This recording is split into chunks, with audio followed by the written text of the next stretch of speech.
እየኖራችሁት ያላችሁት አስቸጋሪ ኑሮ ይዞት የሚመጣውን በረከት የምታውቁት ነገር የለም።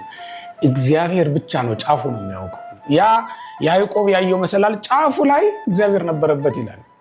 ይሄ እንደ መሰላል የተዘረጋው መውጣትና መውረድ የበዛበት ህይወታችን፣ መሰላላማው ህይወታችን ጫፉ ላይ እግዚአብሔር ካለበት ምንም ችግር የለውም። አትፍሩ ክርስቲያኖች፣ መፍራት የለብንም። እግዚአብሔር ያለበት ቦታ ላይ ስንደርስ ምንም የፈለግነውን ነገር መሆን ስለምንችል ማለት ነው። ከዚያ በኋላ ሄዶ እንኳን እዛ በሄደበት በስደት በሄደበት ምድር ላይ የጠየቀውን ቀርቶ ያልጠየቀውን ሰጡት አይደል የሚለው። ራሔልን ጠየቀ፣ ሊያን ሰጡት። የወደደውን ሳይሆን ያልወደደውን ሰጡት ማለት ነው። ለወደደው ነገር ተገዝቶ ነበር፣ ያልወደደው ነገር ሆነበት መጨረሻ ላይ። በኋላ ደግሞ የወደደውን ነገር ለማግኘት እንዲሁ ዘግይቶም ቢሆን ደግሞ ሌላ መገዛት ግድ ብሎታል። ደሞዙን ለዋወጡበት። ያ ሁሉ ፈተና ሲደርስበት እግዚአብሔር ደግሞ ዕለት ዕለት እሱን ይባርክ ነበር ይላል። እግዚአብሔር ዕለት ዕለት እናንተን ይባርካል። ጠላት ደግሞ በእናንተ ላይ በየቀኑ ሴራ ይሰራል፣ በየቀኑ ውጊያውን ይለዋውጣል።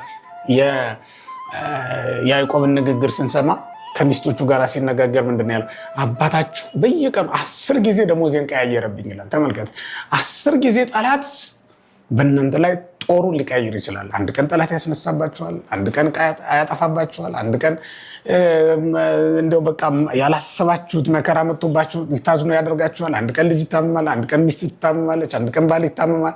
ብቻ በእያንዳንዱ ቀን ጠላት እናንተ ቤት ውስጥ አንዳንድ ውጊያዎችን ያደርጋል፣ አንዳንድ ቀስት ይወረውራል ማለት ነው። 10 ጊዜ ጠላት ነገሮችን ቢለዋወጥም ግን እግዚአብሔር ደግሞ ዕለት ዕለት እናንተን እንደሚባርክ ማስባል። የሚባርካችሁ አምላክ ከእናንተ ጋር አለ። በመጨረሻም ያዕቆብ ራሱ መሰላሉ ላይ የነበረውን እግዚአብሔርን ወርዶ በአካል ተገናኝቶታል፣ አግኝቶታል እኮ በአካል አገኘው። ኦሪት ዘፍጥረት ምዕራፍ 32 ላይ እንደምንመለከተው ታገለ እኮ ነው። ከሰውም ከእግዚአብሔርም ጋር ታግለ አሸነፍክ ነው የተባለው። መጨረሻ ታግሎ ማሸነፍን መልመድ አለብን በእውነት ክርስቲያኖች። በቃ ከሰውም ከእግዚአብሔርም ጋር ታገለ፣ በመጨረሻ አሸነፈ። ካልባረከኝ አልለቅህም አለው።